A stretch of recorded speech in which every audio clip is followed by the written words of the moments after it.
All right, so we are live and we are getting recorded. I'm going to be introducing all of you, and perhaps I will introduce myself first so that you know who are you talking to for an hour or so. And then I will introduce my company and I will also introduce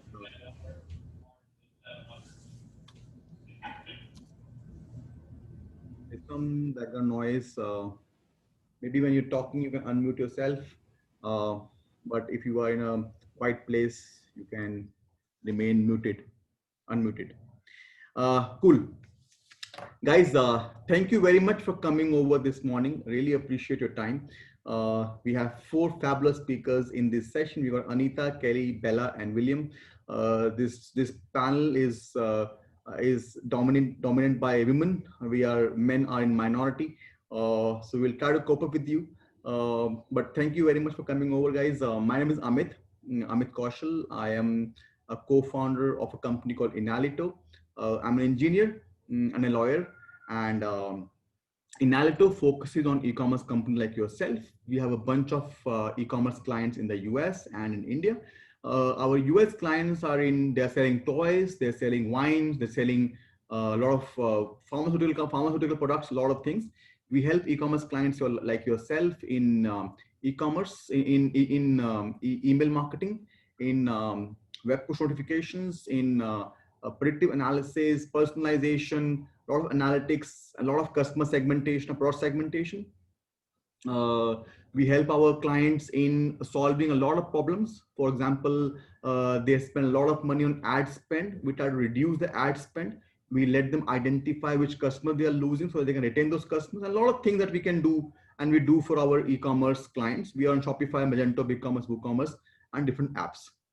That's about me and my company. Let me start with Anita.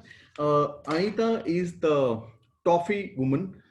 She makes fabulous toffees, and she's based out of Florida, a fabulous place. And this morning she went out on a fabulous biking trip with her partner, and she is very detail oriented.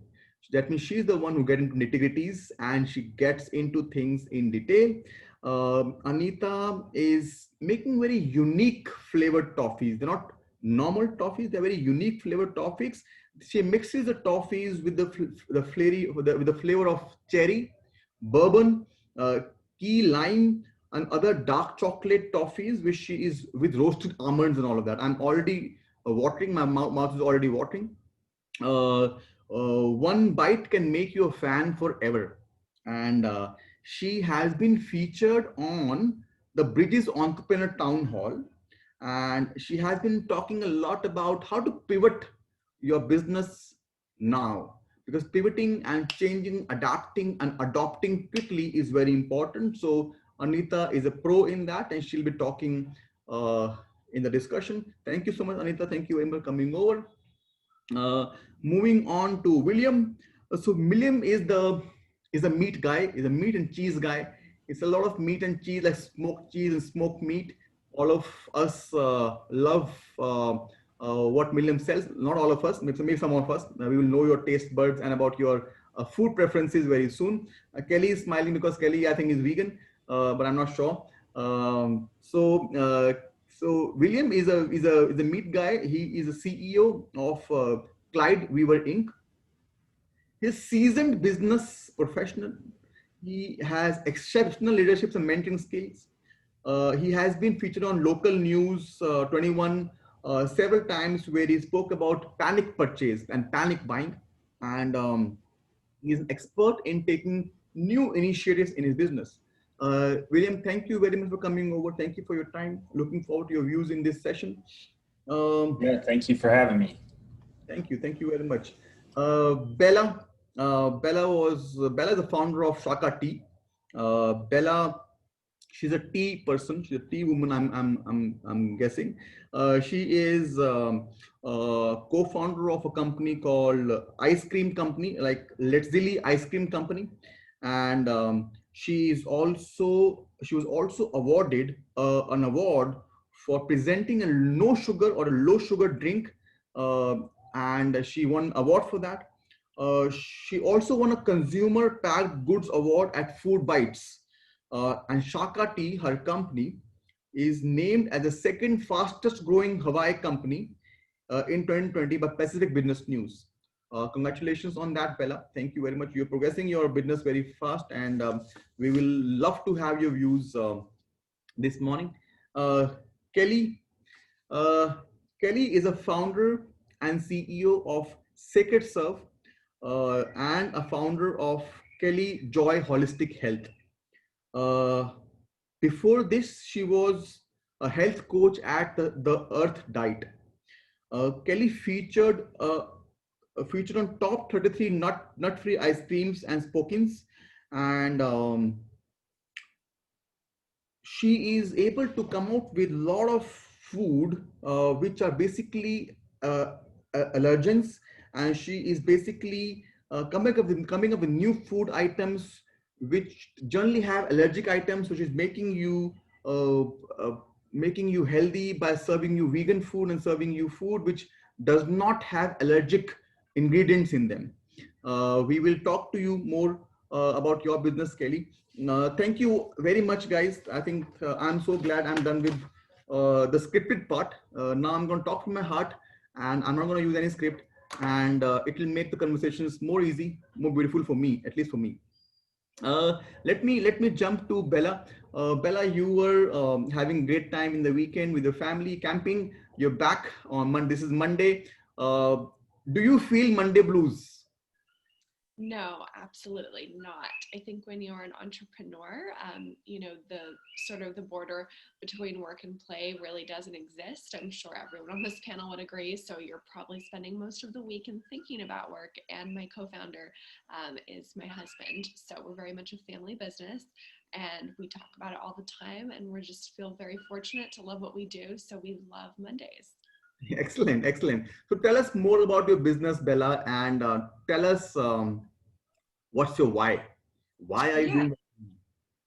Sure. So, you know, our business at Shakati is all about sharing with the world a 100% plant-based, full flavor herbal tea that is 0 calories, 0 gram sugar. Health is really important for us, and what we found was in the tea set, you either had unsweetened teas that didn't appeal to the average American diet because sugar has been hiding in everything the past 80 years. You can find it in pasta sauce or bread. And then on the other end of the skew, you kind of just had teas that had more sugar than a Coca-Cola. I was born and raised in Hawaii, which is really our big why. And what's really unique about our teas is we're brewed with an ancient herbal super leaf called mamaki.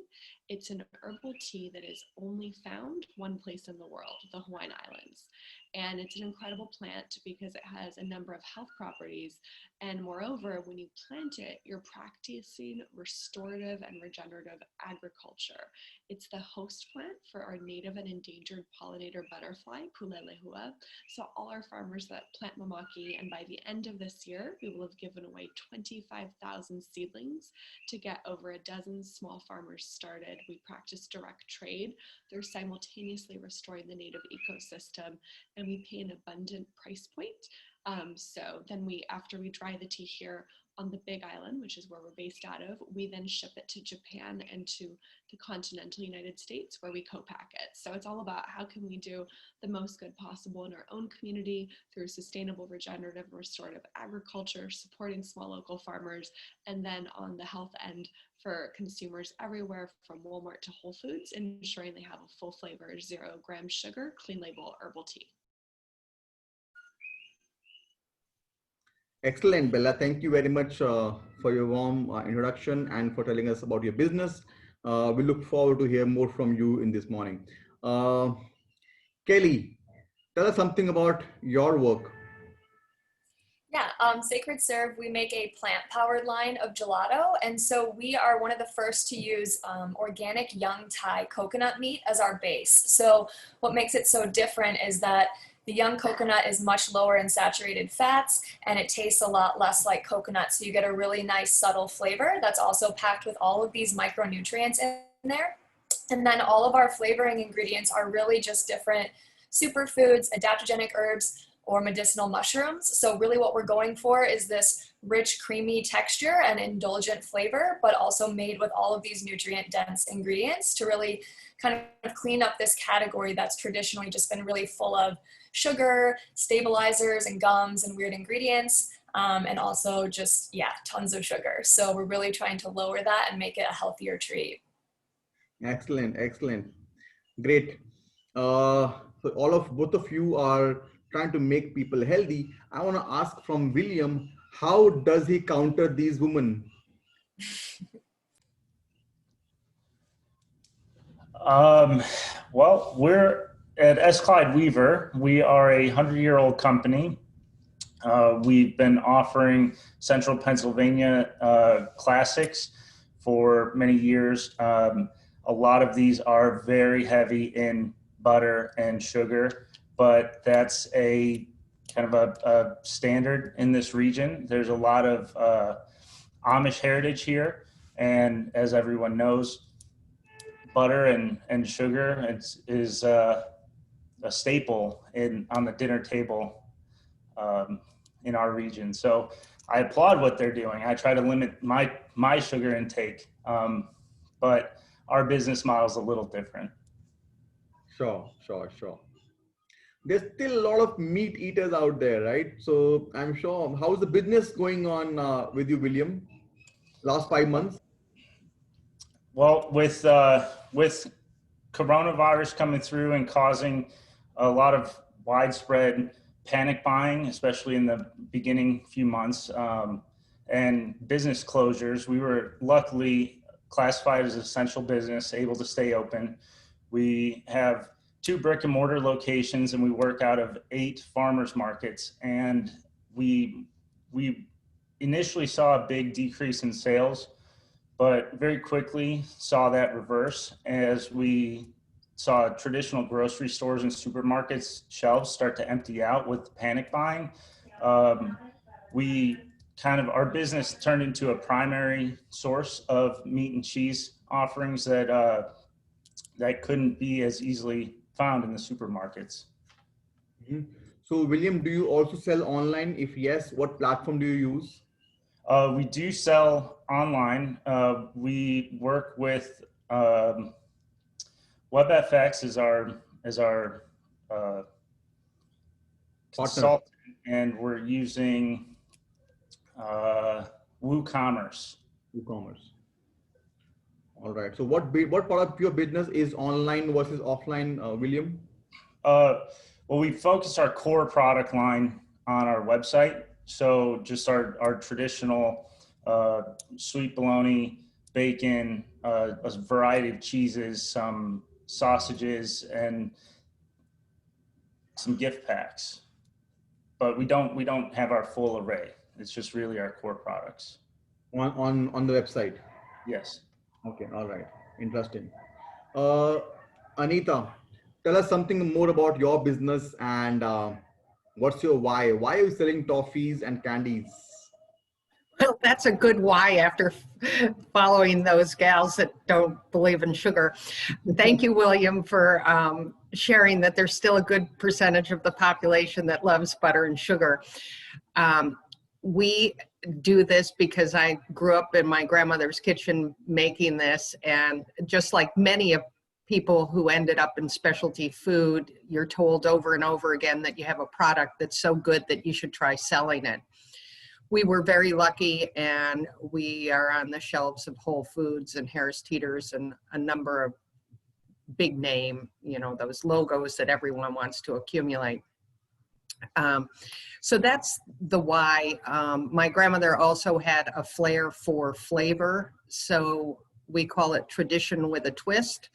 We cook with unique ingredients. They're all natural. I know that doesn't, for Bella and Kailey, where it's natural and no additives to it. So it's as clean a candy as you can make, and we use just dark chocolate. So we feel that we offer incredibly indulgent sweet for someone who is looking for a real treat. We're small batch, handcrafted, and just like Bella said, I think we all love what we do, and we can't imagine doing anything else.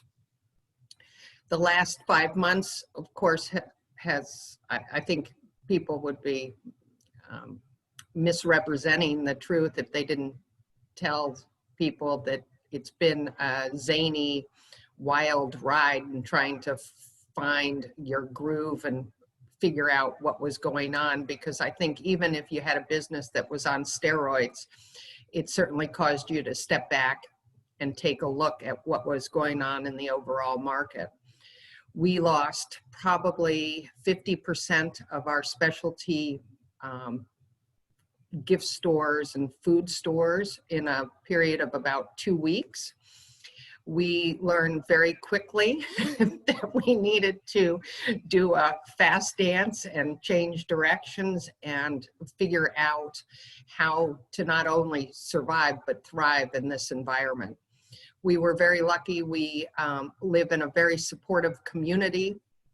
A number of small businesses got together and started collaborating on products and presenting that to the local communities. We too are considered an essential business because we sell to grocery store chains, so we did not have to close our doors. But we focused more on our online presence, and prior to this year, I really didn't pay much attention to it.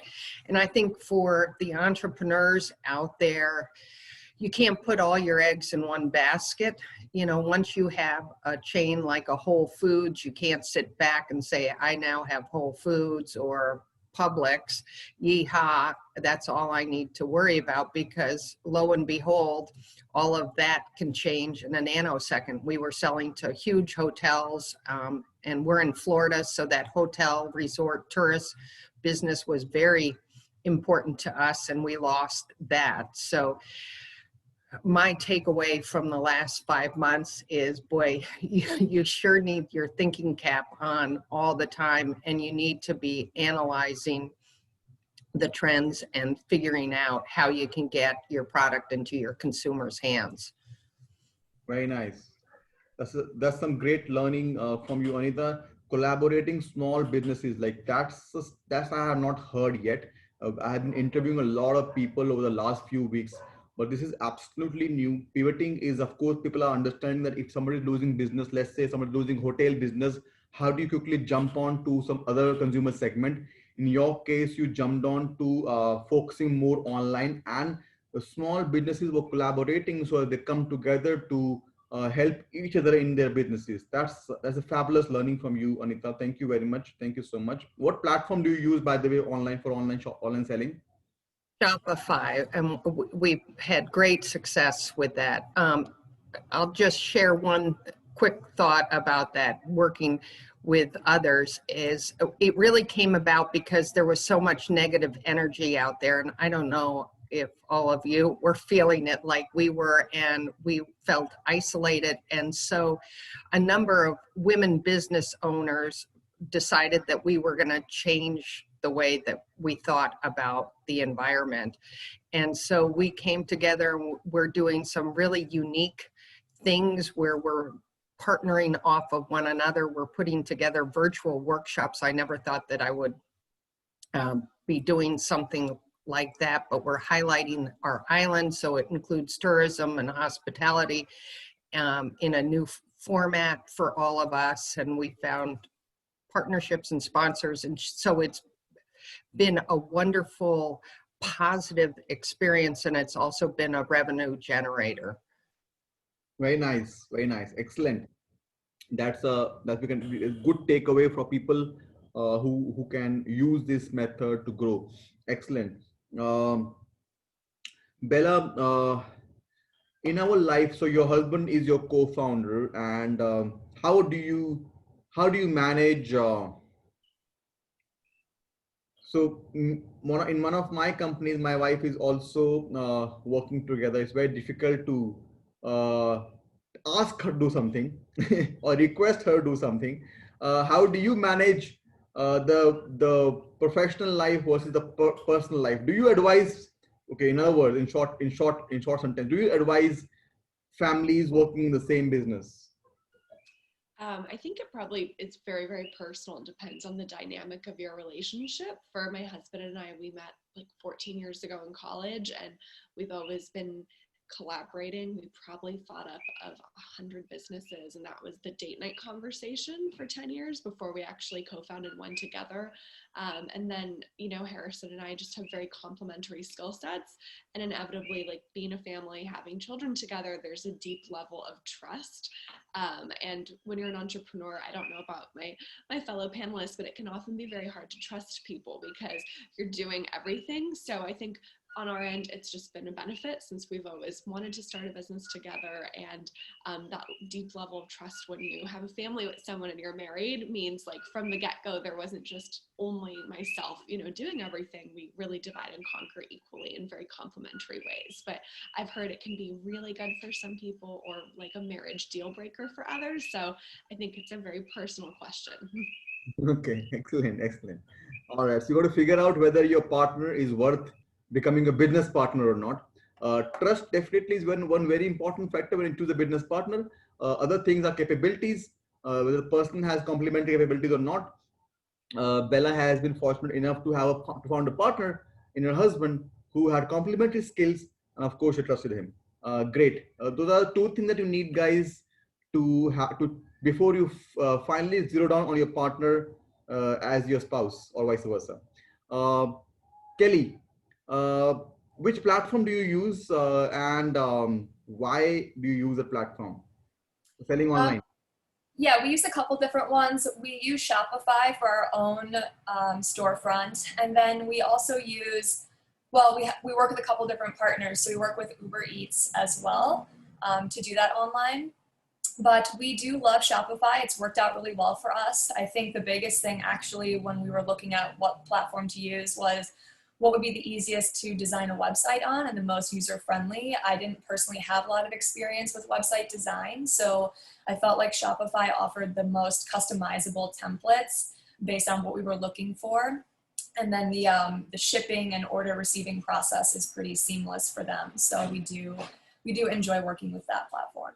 Mm-hmm. So what are your favorite apps on Shopify, Kelly? Why do you love them? We have a store locator app called Stockist that we really like. It's very easy to update and, again, very user friendly. And that's pretty much the only external app that we're working with right now. We do have like a MailChimp plugin potentially for email collection and building our list, but we like to keep it pretty simple. Mm-hmm. If I can ask you, Kelly, what's your customer base? Like the demographics of our customer base? Like, for example, how many people shop from you every month or every year? Oh, a couple hundred visit our website every month. We're pretty new right now, but we are seeing a large increase in orders online. So quarter over quarter, we saw 400% growth from Q1 to Q2, and we're up 200% online orders year over year. So with COVID, when it hit, we definitely started directing more people to our website, as well as Uber Eats and some other pickup options that were available since less and less people were really going into stores. Excellent. Very nice. I will add also that because we have a frozen product, online is really not our bread and butter. It's very expensive to ship and to build out all the margins to make sure that our customers, technically to ship one of our products, it's usually about $75 in a shipping expense. So we kind of have to build that in because obviously consumers aren't going to pay $75 to have something shipped. So working out the back end financials on that is pretty tough. But we did kind of find the right price point. But again, we're kind of just breaking even on that expense right now. So while we do like shipping it and having consumer awareness and getting it to more people outside of just the stores, it hasn't traditionally been a huge focus for us. Mm-hmm. Interesting. So logistics is definitely an issue for F&Bs. Shipping is definitely an issue for perishable goods. William, what's your take on logistics? How do you manage the quality of your meats and cheese? How do you keep them intact and also solve the logistics issue? Yeah, we have similar issues, Kailey, where our products are perishable. Now, our product's not frozen. It doesn't have to maintain the frozen status throughout the entirety of the trip from our shop to the customer. So we actually prepare by freezing our, say, sausage that's going to be shipped out. It goes into a thermal bag with a couple of ice packs. And then during colder months, it can usually take a 2-day ground. So shipping expense isn't that high, but during summer months, like we're in the last couple, we require an overnight shipping where all of a sudden the cost of shipping almost exceeds the cost of the product. And we've seen a lot of, recently in the last 2 months, we've seen customers that build out a cart, get to the point of realizing the cost of shipping and then leave the cart. So year over year, we've seen 100% increase in our e-com sales, yet in the last 2 months, we've seen hundreds of customers walk away. Mm-hmm. So, William, so in that case, that's loss of revenue. People are putting things in your cart and moving away because of shipping. Are you or your team able to do something about it? Think some new method of shipping or delivering or having more stores, or what are you doing about it? At the moment, we're researching some different shipping materials that are known to have, I guess, better R ratings. They're going to maintain the thermal or have less thermal loss. So we are in the process of researching that. We just haven't been able to really solidify something to put into place. If we're able to even maintain a 2-day ground shipping rate versus an overnight, that will help tremendously. And moving into longer months, we might be able to go just standard. Mm-hmm. Excellent. Okay. Let me launch a poll question right now that all of you can answer. All right, so I'm going to allow you to answer it. I'm launching the poll now. Do you know which customers you're losing? For example, when you're selling online, you are losing customers. Some customers don't come to you ever again. Do you know which ones are these? And if you know which one are these, how do you stop them? How do you not lose them? How do you bring them back? So I'm gonna end the poll in 5, 4, 3, 2, 1. All right. So Bella, what's your answer? Do you know which customers do you lose online? We do as of last month. I think like some of us on the panel, e-commerce wasn't a big focus for us, but we definitely saw a shift, rather organically with the onset of COVID. And we were up between March to May, like 500+% with the e-commerce sales. So we just redesigned our website, launched it at the end of July. Now we're on Shopify, a seamless experience, and we love it. And one of the features we're using is we're collecting emails because we offer obviously a discount. Sign up, get with your order a discount code. Subscription is absolutely our favorite way to go, and there's a pretty healthy discount in there that someone is incentivized for just monthly reorders. But if you're doing a one-off purchase, I'd say about 80-85% of the time the customer will give us their email. So if they decide to abandon their cart, we actually know who it is, and then we will follow up.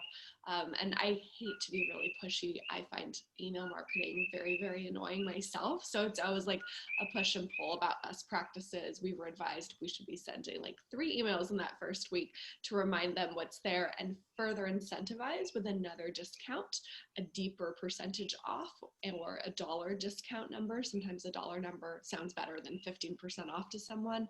All that being said, we've agreed on 2 reminders in that week if you abandon your cart, which feels good. I just don't want to be spamming anyone, but it is very, very effective. And again, we're just loving the Shopify experience. Mm-hmm. So Bella, do you really think that just because somebody has abandoned the cart, he is never going to come back to you? Is that the right way to judge whether somebody going to come back or not? It's funny you say that because I write all the text for our bottles, our website, our abandoned cart. It's very personal to me. Like the brand is an extension of our values and just how we would operate in real life. So, I wrote the text very specific of something, a reason that I would abandon the cart. I have 2 young kids. They might need something. I might have to go cook dinner. I might spontaneously see a great sunset or sunrise and be like, oh my goodness, I got to stop what I'm doing and like live in this moment. So all the text is like that. Like, did you have to take a moment to, you know, cook dinner, watch the sunrise, something like that. And I feel that it is the right thing to do, because at least when I do intend to buy it myself as a consumer, a purchase, and I really go in with the intention to do it, and then when I get to the cart, it's not a price issue, and we do upfront advertise free shipping, it's usually because life got in the way, and I do appreciate that reminder. Okay, interesting. Excellent. Yeah. Anita, do you know which customers you lose online? I think we're just like William. Our shipping costs are high this time of year, and we're in Florida. We've got a number of customers on the West Coast.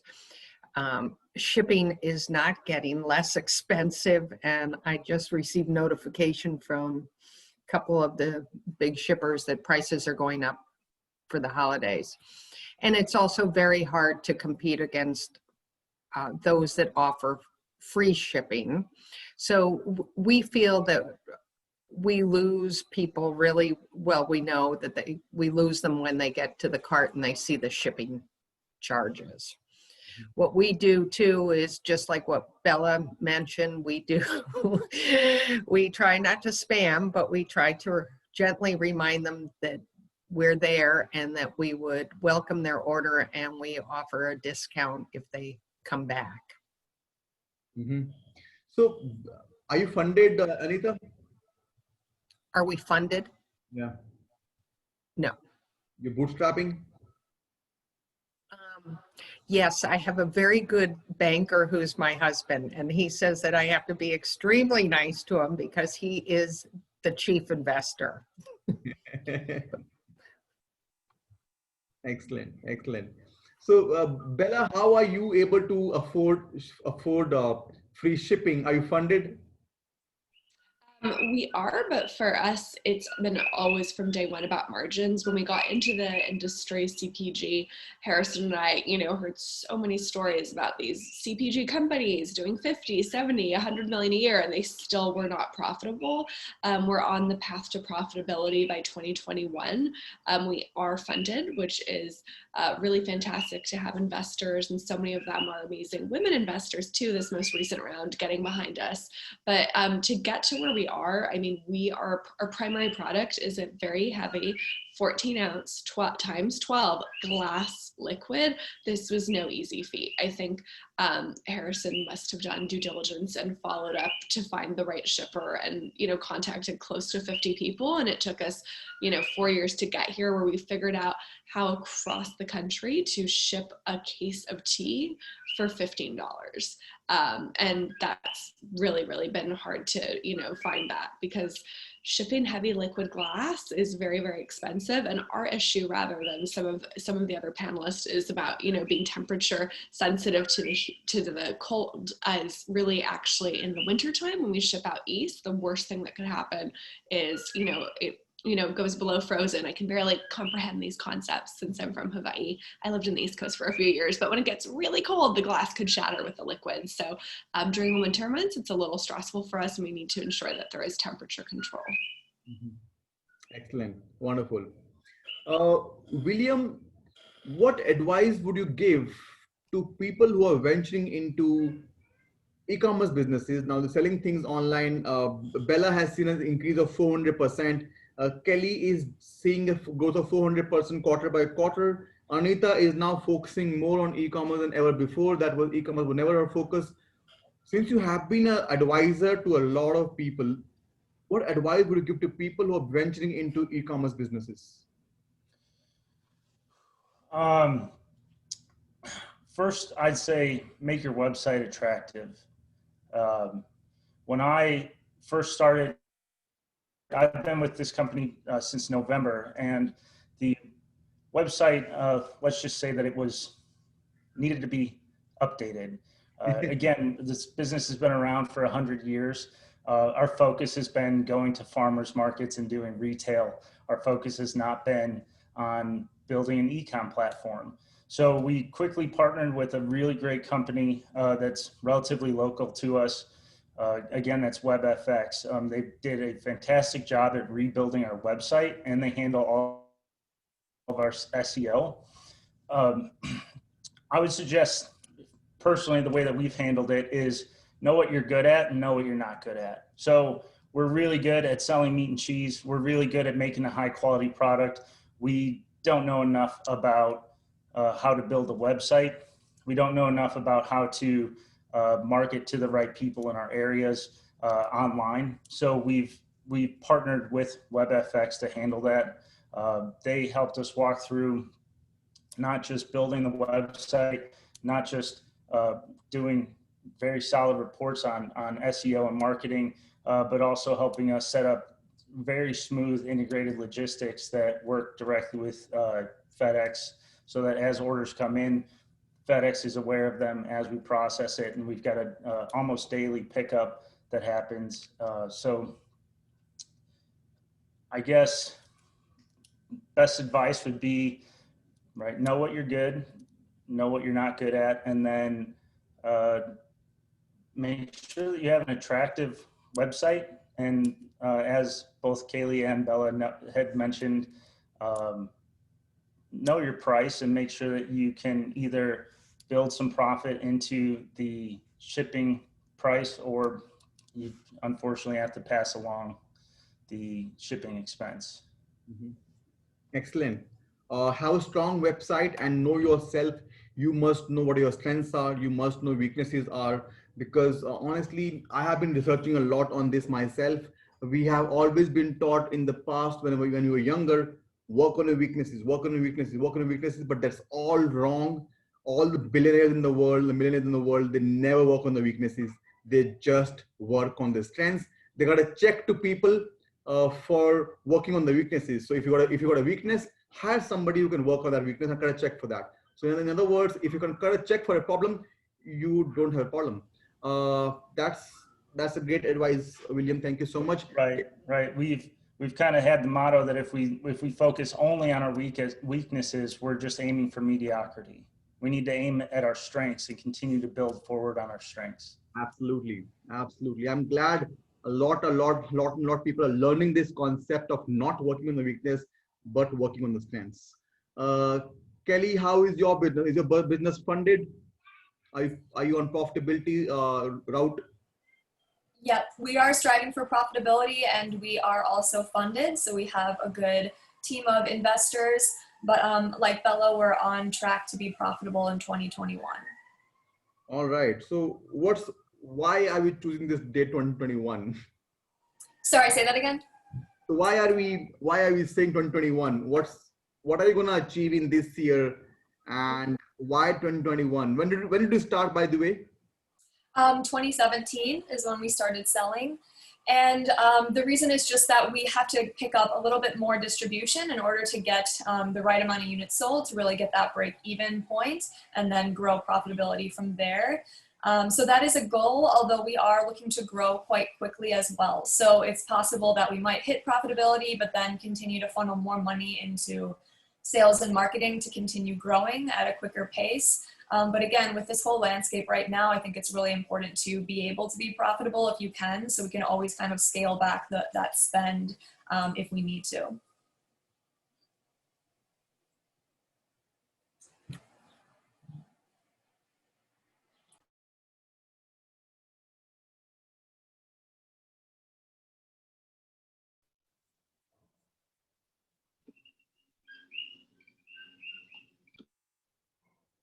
I'm sorry, I lost my connection.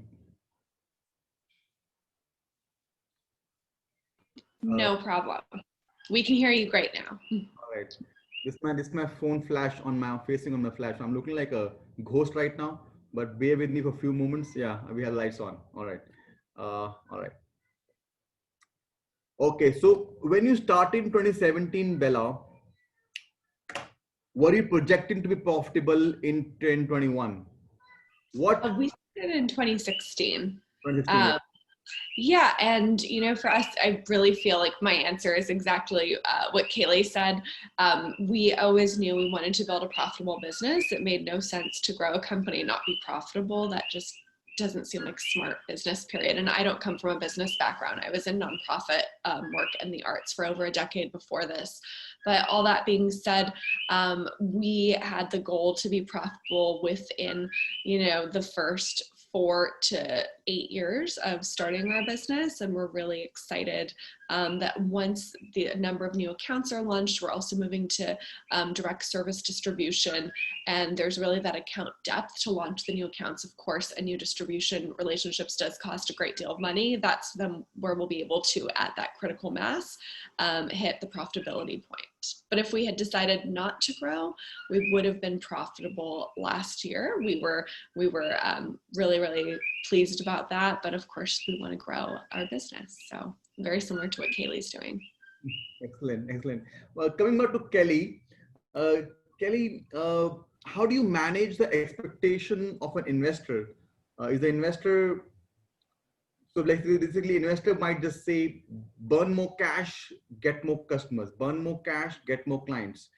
And as Bella said, they would have been profitable last year, but the sacrifice profitability for growth. What do you see? What have you been? So what's your take on that? Mm-hmm. Yeah, I think definitely you're right that investors, if they're putting money in your business, they want to see you spend it, and they usually want to see you spend it against growth. So we do get pressure from investors to make sure that we're allocating the proper amount of money towards marketing.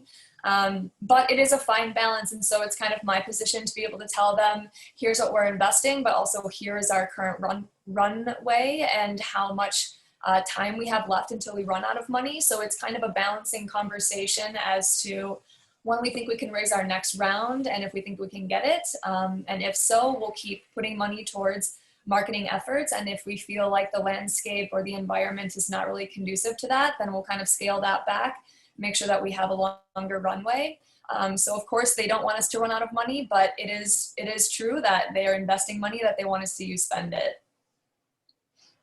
Mm-hmm. Cool. Anita, are you a big ad spender, or do you do a lot of content or SEO? How do you connect with your clients, with your customers? How do you get your customers? Yeah, that's a great question, because like all of us in the food business, one of the best ways of gaining customers is having them taste it. And with COVID and the change in landscape, we certainly have had that avenue taken away from us in the last couple of months. So initially, we threw a lot of money at it in March and April. We did everything we could. We hired a PR firm, which we hadn't done before, and just keep our name out there and then try and build on, leverage the brand awareness. We learned even more about our customer over the last couple of months, which I think will stick going forward. Our customer is older, and she tends to be closer to my age. She's not on Instagram. She doesn't want to be spammed with a lot of emails. She knows what she likes, and she does her research on Facebook. So we've done more Facebook ads, and then the PR firm has gotten us on to USA Today and a number of TV shows and that sort of thing, so that our demographic has changed a little over the last couple of months, but not significantly. That makes sense? Yes, absolutely. One of the I asked a similar question to one of the panelists last week, and he was selling again meat, smoked meat he was selling, and he also had third generation business in the meat. But he said in 1998 he went against his family, and he said, I'm gonna sell meat online, and he left his family business, which was more of an offline business, and he started selling meat online. So I asked him, how does he get his customers? And he was strictly against advertisements. He said, Amit, I do 10,000 samples of my smoked meat and beef and ham every quarter. So that's my expense on marketing. I make my people, my customers, my fan, the moment they taste my smoked ham, as his aim was to make and sell people taste the world's best ham and smoked meat. And with that intention, with that vision, he's just making people taste more and more of his things. Perhaps you can also use that, perhaps not, but then this was a learning which I got last week from him, and he was doing pretty well in his business in the last 25 years, sending out samples and making people taste what you make. Yes, I definitely agree that sampling is very efficient and effective. At least it was prior to March. Now, stores are requiring each sample to be hand packaged, and just different procedures in place that are very labor intensive. Unless it's a large customer, we will not go to the expense of sending out samples. Our product, just like William's and Kailey's, is temperature sensitive, so we can't afford to send out samples to individual consumers. Mm-hmm. So we need that Facebook presence, and we need some additional PR for us. Mm-hmm. Bella, are you happy with are you doing digital marketing spend like Google ads, Facebook ads, and Instagram ads? Are you happy with your ROI? Yeah, we just started that. Again, this was not a focus. My husband and I had designed a pretty bad website, and that's what we were using until July, because it was really not a big part of our business plan and strategy. All that being said, we're actually right now in the testing phase, so we can really understand better, who our customer is, why they're buying it. A lot of our customers are either on a plant-based diet, they're diabetic or pre-diabetic, they're on keto, or they are sensitive to caffeine. All our teas are naturally caffeine free, and especially with people spending so much time at home, you really want great sleep at night. Where there's now, you're home, I'm sitting on my couch and this is my office, right? So you don't want to have any caffeinated tea that might keep you up. So all that being said, so far what we've seen in the testing has been very, very positive, and it's moving in the direction where we see come this fall that we'd be comfortable doing some significant spend. But during this testing phase, we've only been spending about $5,000 or $6,000 a month. And now as we get into the fall, we'll invest heavily since we know whom to target. Mm-hmm. Very good. What's your take, Kelly, on ad spend and Facebook ads and digital marketing spend and SEO versus content writing? Where do you spend your bucks? Mm-hmm. We just started doing ads. So like Bella, we're kind of in a testing phase right now. We're running some digital ads on mostly Instagram. But really where we put our marketing dollars is more on influencer marketing. So brand ambassadors and influencers online that we can, profitably send them a box of gelato, have them review it, post about it, and talk. That's really something that we've seen double our sell-through at the retail level when we have the right targeted influencers talking about the product. Interesting. How about you, William? You guys believe in ads? Yeah, again, we've outsourced the marketing and SEO for our website. So a lot of we've got a very, very diversified way of approaching our marketing. There's pay-per-click stuff, there's Google ads. We've done a lot of work on just reworking our Google business listing, putting up some nice pictures in a store through there. And then a lot of emphasis goes on Facebook advertising, just because it's so easy to reduce to a specific demographic who's going to see what advertising campaign that's going to go out. Mm-hmm. Okay, interesting.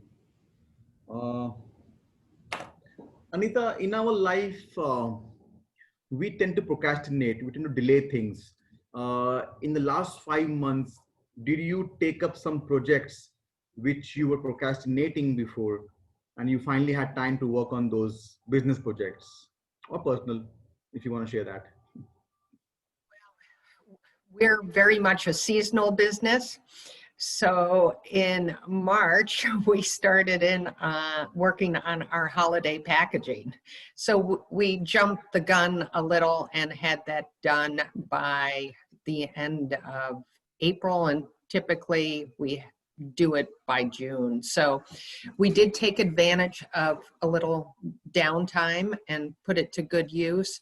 I think too that most of us did a little more reading about consumer trends and trying to figure out what to do. So from a standpoint of having a little more downtime, certainly took advantage of that and tried to read as much as I could. Mm-hmm. William, you were a large organization, 100-year-old. How did you, so were you responding to this COVID era thing, or were you reacting? If you were responding or reacting, if you can give us some light on, if you made a mistake, if you made a couple of mistakes in the last 4 or 5 months, what were those mistakes and how can people not make those or learn from those? I think that we did a little bit of planning and reacting. Essentially, as we saw things start to progress in Europe, now going back to like February, March, we started to come up with contingency planning, got together with a number of members from our leadership team and started to create what ifs. What if this happens, then we do this. And we had a whiteboard just written out with any scenario that we could come up with. So we kind of plan, and then react. As something happened, a market closed down or reduced hours, or the governor started to implement new regulations, we were ready to react, but you couldn't kind of prepare for that until some external factor was put upon us. Mm-hmm. So what mistake did you make? Oh, mistakes. In simpler words, what did you learn? Mistakes. I'm sure that we made a lot of them, but luckily I believe that the mistakes that we made were on small levels. I think we really handled the situation pretty well just because we tried to be as proactive as possible. We just to kind of go to the question that you asked Anita about utilizing some downtime, we took advantage of the fact that our in-store lunch area had to be closed, and we renovated and rebuilt our whole we make sub sandwiches, so we rebuilt our whole sub system to be able to be much more efficient, kick out a sandwich in 30 seconds to a minute versus what used to be 4 or 5 minutes. So I'm sure that we made a lot of mistakes, but we haven't really looked back on those. We've been looking at all the positive aspects of getting through this. Excellent. Wonderful. That's a good way of thinking. Bella, if you could change one thing about your business, what would that be? Your consumers, your products, or your partner? What would that be? I think it would have just been our strategy. Like, most businesses, you're starting very local. Hawaii is 1.3 million people, so it's a very, very small market until last year, so 2016, 17, and until the very end of November 2018, we were strictly local, so there just was a cap in terms of your growth. And I think a big part of why we're such an interesting brand on the continental US and now in Asia is obviously that Hawaii tie. When we're in our local market, we're competing against, like 20 other local companies. So all that being said, I probably wouldn't have grown in my home market first. I would have launched the product in the continental United States for just a quicker accelerated growth. Excellent. Wonderful. Great to know. The market you would expect the market to be bigger.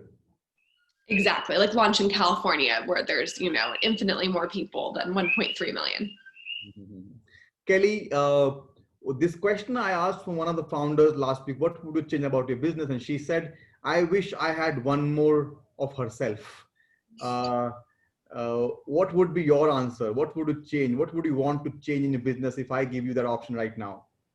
That is actually exactly what I was going to say, is that being a solo founder has been really challenging. And beyond anything else, I think probably my biggest mistake to date is just kind of working myself too much and not prioritizing the balancing of rest with that, because I think that's equally as important as the productivity side. If you don't give yourself enough rest, your brain kind of starts to deteriorate and you become way less efficient. So that's probably the biggest thing I've learned over the last year is it would be great to have a co-founder. And with this most recent round of investment, we've been able to build a team, but for the first 3.5 years, that's not something that I had. So really doing everything. We also manufacture ourselves and distribute ourselves. So making the product, selling the product, distributing the product, and trying to grow the business became incredibly challenging for one person to do.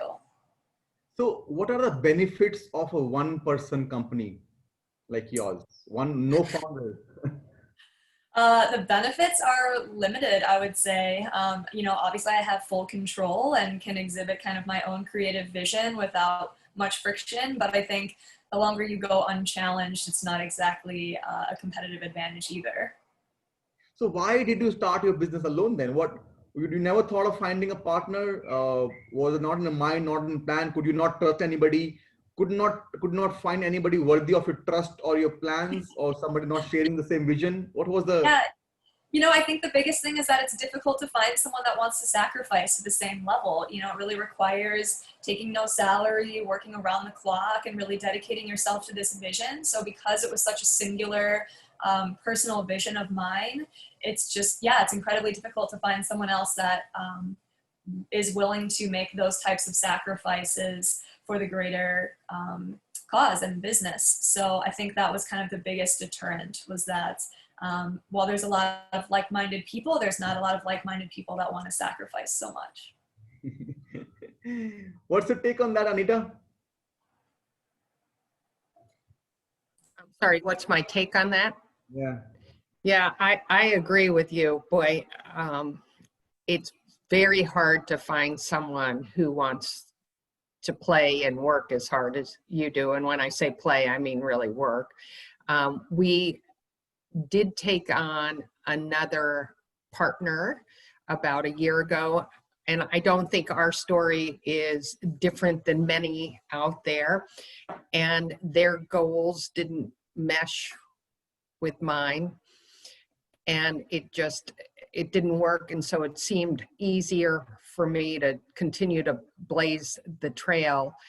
I also think that it's hard when you're cooking with a recipe that comes from your family to open up the door to someone else. It's hard for them to embrace it like you do. Just like Bella, this is an extension of me. And so it's very personal, even though I would love to tell you it's not. And it's very emotional, and this is my baby. And so hard for someone else to come in and feel the same way that I do. Mm-hmm. Right. So I have two companies, and both my partners, what I look for is, of course, for any goddamn relationship, whether it's your husband or your wife or your spouse or your girlfriend or extramarital affair or your kids, you need to trust the person. Trust is the first thing that you need to partner with somebody, or to maybe walk a few miles with them. Second thing is, they must have skills which either complement you or add on to your skills. There are two basic skills: trust and skills. William, as an advisor, could you name two or couple of more skills which a partner should have? If, let's say, Kelly is looking for a partner, apart from trust and complementary skills and sharing their vision, and are there platforms available where you can find a co-founder? I would say that one of the most important skills that I would look for is communication. And this goes not just for a partner, but a good employee.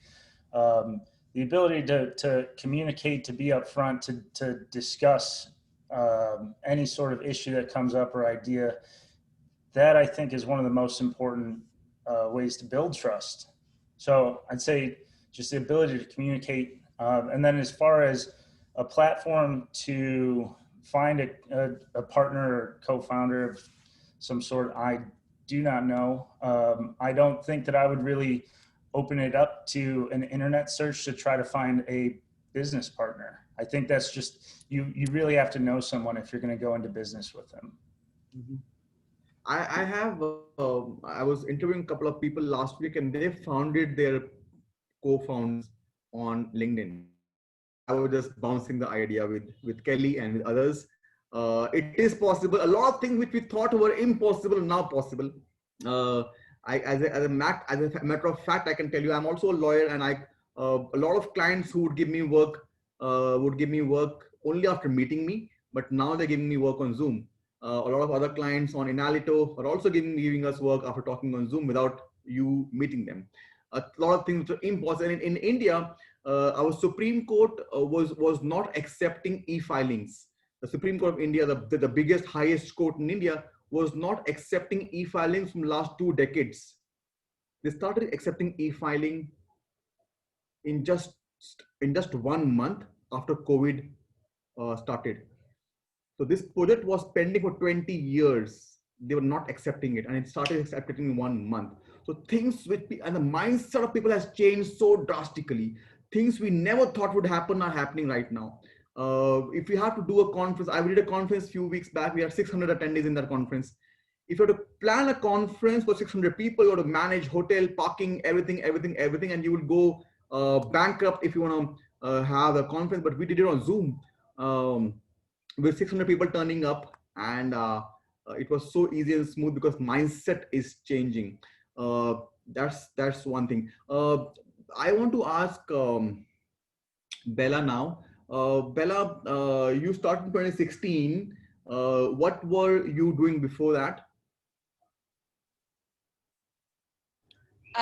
Before that, I co-founded a large arts nonprofit called the Honolulu Biennial that recently was renamed Hawaii Contemporary, and it was all about connecting from a Pacific-centered perspective, contemporary artists from this region with the world, and it presented a large arts festival every 2 years.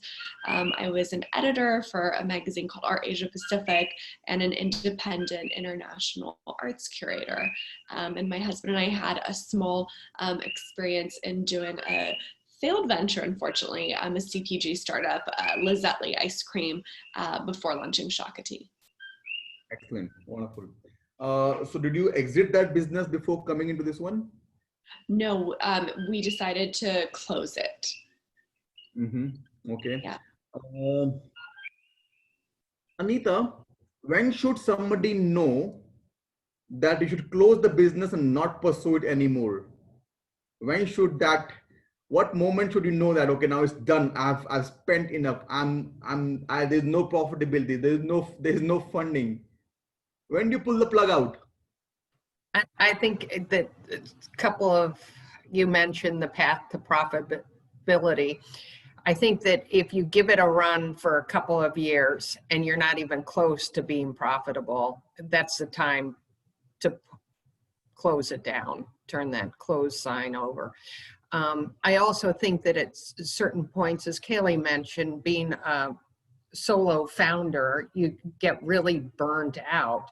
But what keeps you going is that you see that you are very close to, all of a sudden profitability, or something has changed for the positive, whether you're bringing on a new distributor or you've hit a big customer, and you keep going. But I think that just like in setting goals, where in setting goals, you have to be really realistic about looking at the future. And I think March certainly taught all of us that there are no certainties about anything, and that you've got to take a hard look at your numbers and figure out if you really are going to achieve that profitability.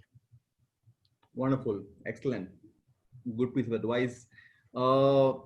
In the last round, this is the last round, guys, and I would, if you have any question to a fellow panelist, please go ahead and shoot. Bella can ask Anita, Anita can ask Kelly, or vice versa, or William can ask anybody. Go ahead. It's a free shooting round. I'd like to ask Kailey and Bella if you guys are in any distribution out on the East Coast, specifically UNFI or KHE. For us, go ahead. Okay, we do work with UNFI, but we're not out on the East Coast just yet. So we are targeting a handful of stores now to hopefully launch sometime over the winter or early next summer. Yeah, and we are also with UNFI, and in your neck of the woods, we're in Giant Landover, and then we're in Cost Plus World Market nationally, and we're rolling out some new accounts soon. But everyone was so eloquent and well-spoken, by the way, so I don't have any questions, but I really enjoyed hearing from everyone and just learning more about your businesses and your story. And I really admire what everyone is doing and the resilience in everyone during COVID and that pivot. I really enjoyed this conversation, and thank you, Amit, for bringing us all together. You're welcome. Thank you very much, guys. Thank you so much. Thanks again. We'll wrap this up now, and you guys are fabulous. You guys are such givers. You guys did not hesitate giving what you know, what you learned, what you can share your knowledge and your success keys with so ease, with so much honesty and so much meaning. Thank you so much again. Have a fantastic week ahead, and once we put this video on YouTube and different channels, I will intimate you and I'll tag you as well. Thank you so much. Thank you very much, guys. Thank you. Thank you. Bye-bye.